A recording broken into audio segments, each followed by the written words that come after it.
Hey guys, it's Nella here, and today I'm going to be doing a question and answer video. Now, you guys have been asking for a long time for me to do this, and I finally got around to filming it. I've been collecting up your questions, so I've chosen ones with either a lot of upvotes or ones that I got a lot of very similar ones. So I just kind of chose one of them. Yeah. So let's get started. Alright, Sophie Wagner says, are you American, Kiwi or Australian? I'm actually American and Kiwi. My mum's side of the family is from America and my dad's side is from New Zealand. So I'm both, and thank God I'm not Australian. No offense to any of you Australians out there. Next question is from Trey Flowers, and he says, how old are you and how old were you when you decided to take on competitive eating? Okay, well I'm 23 at the moment. And I think I was 21, like kind of almost 22 when I started. It was the very end of 2013, maybe, I think. Yeah, the very end of 2013, I entered the Sal's Pizza qualifier, and I ended up getting through to the final. And then the final was in 2014, and I ended up beating 19 big men. So that was my first ever eating contest, and that's kind of what got me started, just doing contests and making videos. So yeah, cool. Next one is from Barry Hammock, in brackets Chip Spice. Now I know this name because he always likes my stuff on Twitter, so thank you, Barry. I appreciate it. He said, where do you put it all? Love your work. Hashtag Team Zisser. Well, thank you, Barry. Where did I put it all? Normally my stomach, but you know, who knows? I'm pretty sure that's how the body works, but alright. Next one is from Barbie? Not sure. Yeah, Bam Barbie, I guess. Okay. What year will you hope to be in Nathan's hot dog eating contest? Well, I was actually in Nathan's hot dog eating contest last year, and I'm off to America in exactly a week now. When I upload this video, obviously I'll either be going to America or already in America, but from this day I'm leaving in a week, and I go to Houston, Texas to compete in the qualifier for Nathan, so hopefully I get through. Obviously I don't know, there could be someone who's really good who comes along and beats me. Yeah, but hopefully I get through the final, and then I'll be back over in July to compete in the final of Nathan's hot dog eating contest. Next one is from Tim Palfinier. Okay, he says, great time to finish, and that's an awesome challenge. And that's a cool shirt. My question is, what is your favorite challenge you've done, and how can I get that shirt? I will be looking forward to your next challenge. Alright, so my favorite challenge that I've done. I think it may be anything to do with Subway, or maybe even the Big Macs. Like before I ate those Big Macs, I actually didn't like Big Macs, but now I can eat them and it's fine. I think that it just grew on me after a while. But yeah, anything with Subway, I like Subway and I like Big Macs now, but yeah. I don't think I actually have a favorite, but probably something like that. Okay, next question is from Phoebe Howie, and she says she has so many accents. Oh my god, like New Zealand, Australian, and American. Well, yeah, I do have an American accent, a little bit of one. It's kind of like a hybrid of like American and New Zealand. New Zealanders think I sound American, and Americans think I sound like a New Zealander. So, yeah, just because I grew up with my nana, and she was very American. So, yeah. Okay, Skylar Diamond. Who is your favorite YouTuber? Well, I've got quite a few favourite YouTubers. For one, I absolutely love Matt Stoney and Furious Pete when it comes to competitive eating. Those two are definitely my favourites. But I also really like some comedy channels as well. And if you guys have heard of H3 Productions, Ethan Klein, I think that's how you say his name. He is hilarious. If you haven't seen his videos before, I will chuck a link down below in the description and you guys should check him out. I will also put links down below for Matt Stoney and Furious Pete, just in case you guys haven't seen them. They're all really good YouTubers. Sweet, so Elif Nikak, I think that's how you say it. How do you burn all those calories?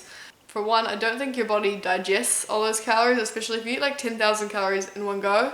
Your body doesn't really process all of that energy. It kind of just goes, it takes some and then the rest just kind of go through.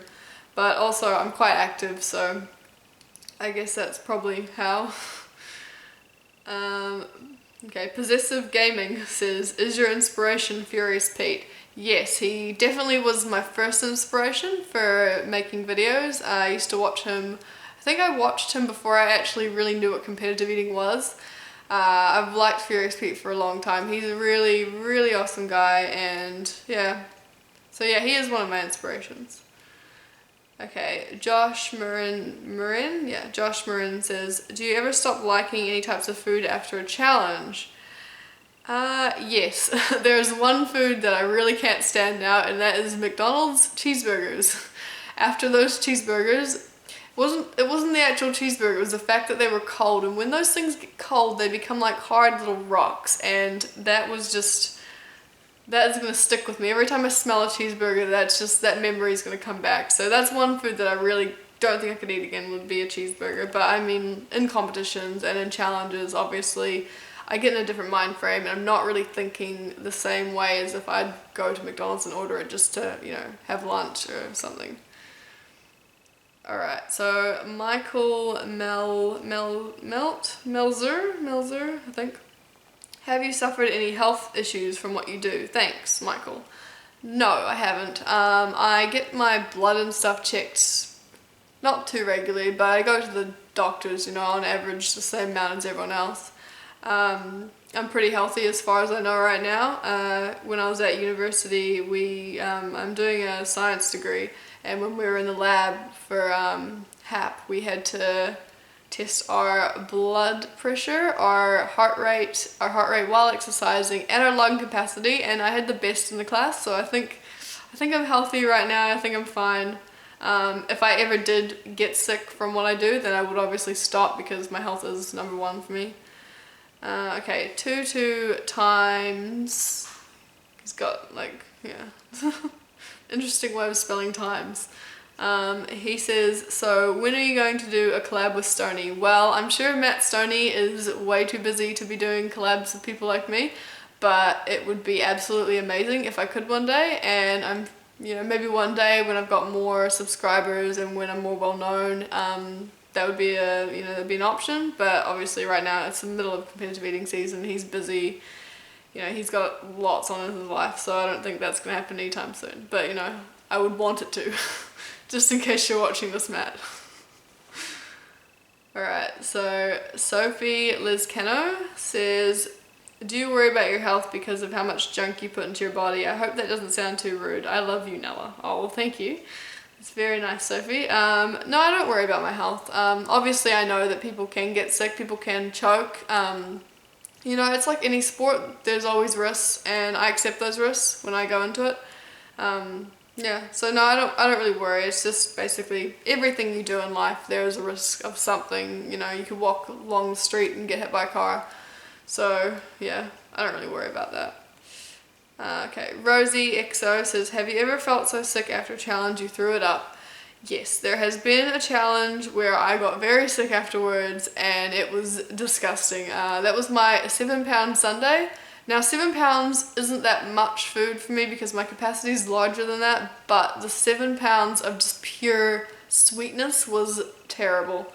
I was really sick after that. I went, basically as soon as I stopped filming, I just had to run. Luckily I made it to the bathroom, otherwise it was close to going on the floor. And that was probably the worst challenge. It's the only challenge where I really felt sick afterwards. No, that's when I was like, I think I'm going to stop doing a lot of sweet things, because it's way harder than doing savoury stuff. Way harder. Alright, next question is Tokes F. He says, I love this vid as always. Keep it up, it makes my Mondays. My question is, what caused or encouraged you to start competitive eating? Well, like I said, I started watching Furious Pete a long time ago. That's kind of how I found out what competitive eating was. Not long after I started watching Matt Stoney, but I never really was going to do it myself. My mum actually convinced me to go into the Sal's Pizza contest in Auckland a few years ago, or 2 years ago now, and yeah, 2 and a bit years ago. And yeah, so basically she kept nagging me to do it. She's like, you should do it, because I did want to do it, but I think I was just nervous and I was kind of scared.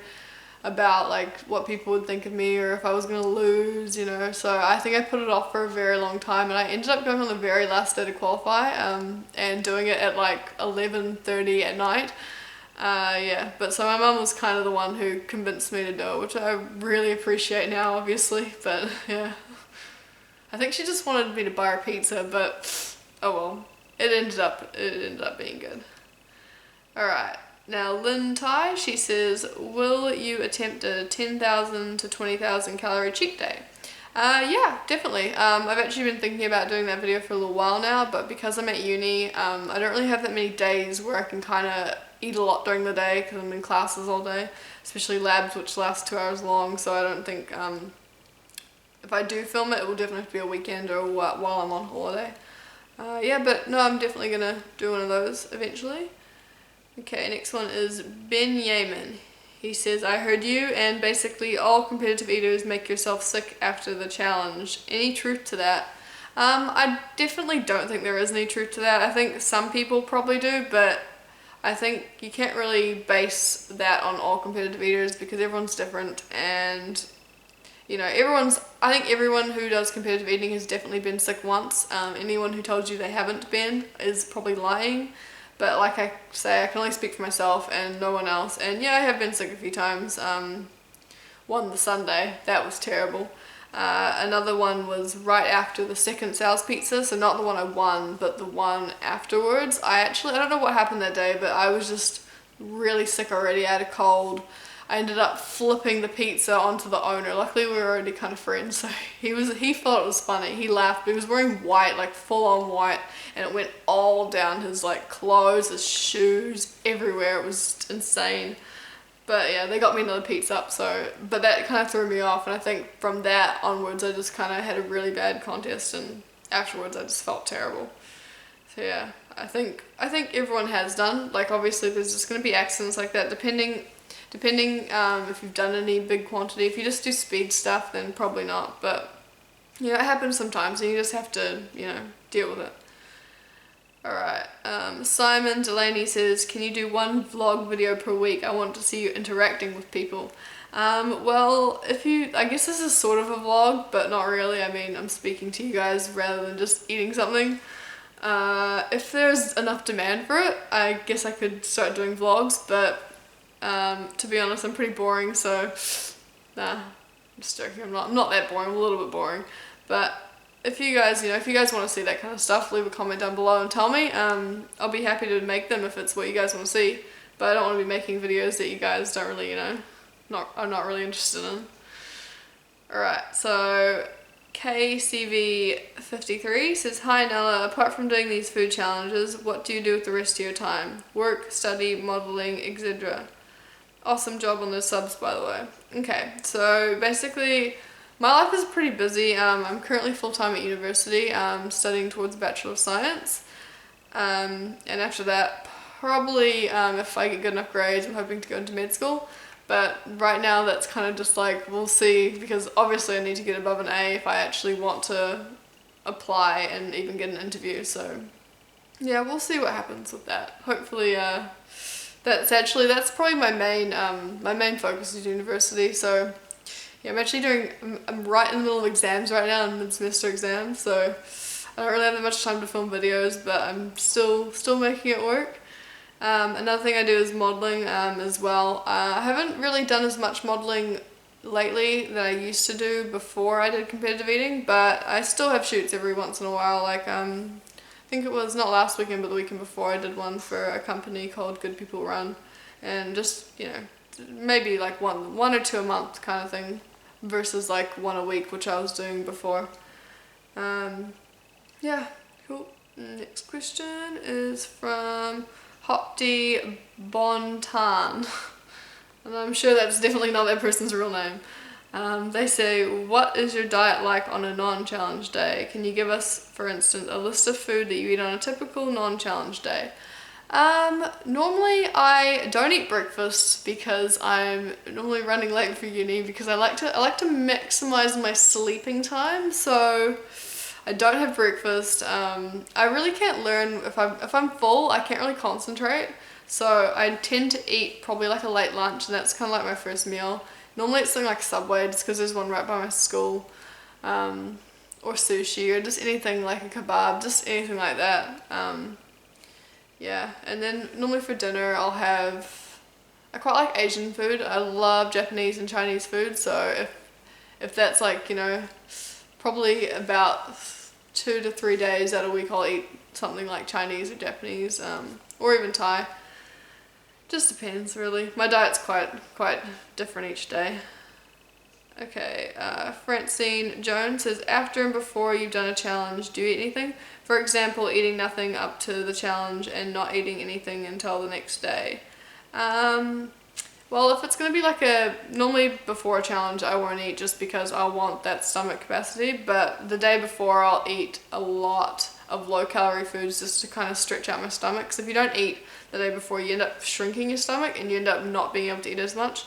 I actually did that last year at Nathan's. I didn't eat the day before because I thought, oh yeah, no, I just want enough room to fit enough in, but because of that I think I actually put myself off the actual contest, so this year I'm definitely going to change that if I get through the finals. And after a challenge, no, typically I don't eat after a challenge. If it's a speed one and it's not very much food, then I will eat, but if it's a quantity one, then I normally won't eat until the next day. Alright, so the next one is from the One Link, and they say, are you vegan? I don't know if you watch my videos, but I'm definitely not vegan. No offense to people who are, because I respect everyone's, you know, decisions, but I think, you know, I like meat. If we stopped eating animals, it would completely destroy the ecosystem. It's hard to explain to vegans without them yelling at you that if you stopped eating cows and you stopped eating sheep and you stopped eating all those kind of animals, they'd eventually just become extinct because humans would stop breeding them. It's just like with bees, you know, if people aren't eating honey, people will stop farming bees, and then, you know, flowers will stop getting pollen, and it's just a cycle, and everything kind of relies on each other. Like if you look at any kind of natural environment, there's always predators and there's always prey, and I think that humans are a little bit egotistical, thinking they're any different from any other animal when it comes to the food chain. So no, I'm not vegan, but some of my friends are vegan, and that's, you know, completely fine. It's completely up to the person, and I don't judge anyone for their choices when it comes to that kind of stuff. Alright, the next question is from Jennifer Harrington, and she says, how do you eat that much in one sitting? How do you train for that? Like I said before, I normally just eat a lot the day before just to stretch my stomach, and training wise, the only thing I really do that I can think of that would be training would be either practicing on the food beforehand, which I don't really do that much of. It really depends on how big the contest is and basically just how difficult the food is. But I chew a lot of gum as well. It kind of helps with your jaw strength, I reckon. Alright, next question is from Robert Fikiti, and he says, Nella, you're an absolute monster. I really like watching your videos. Question, how do you find out that you're able to eat this much? Is it born with talent, or is this something you can train your body to do? I definitely think that competitive eating is something you're definitely born with a little bit. I think there's certain people who definitely couldn't do it just because of their mentality when it comes to it. You really need to put yourself into a zone where you're not thinking about if you're full or not, and I think some people just can't do that. But definitely you have to train as well. You can't just, you know, wake up one day and say, oh, you know, I'm going to be a competitive eater, and you're not going to be at your best stage there. You definitely have to train to get to be, you know, at your best. I know that I'm definitely not anywhere near as good as I could be. If I had more time, I probably would put more time into it, but right now, obviously, I'm full-time at university, and I'm very, very busy, so, yeah. But, yeah. No, I definitely will. Like during holidays and stuff, uni holidays, I definitely spend more time making videos, and more planning goes into them than I would during the semester, just because I have a lot more spare time. Okay, lady asks, what products do you use to maintain your long hair? Please answer. Love your videos. XOXO. I don't really do much to my hair. It's kind of just like, I don't even straighten it or anything. It's just kind of there. I don't really like makeup either. I'm kind of just one of these people that just doesn't like that kind of stuff. But I just use the L'Oreal like salon quality conditioner and shampoo and stuff, and it's, it works fine. It's good. Alright, so that was the last question. If you guys want to see more of these videos, leave a comment down below and tell me. If not, I won't make any more, but if it's something you guys want to see on a regular basis, then let me know. Let me know if you have any more questions. Yeah, so thank you guys for watching, and I will see you guys next Monday.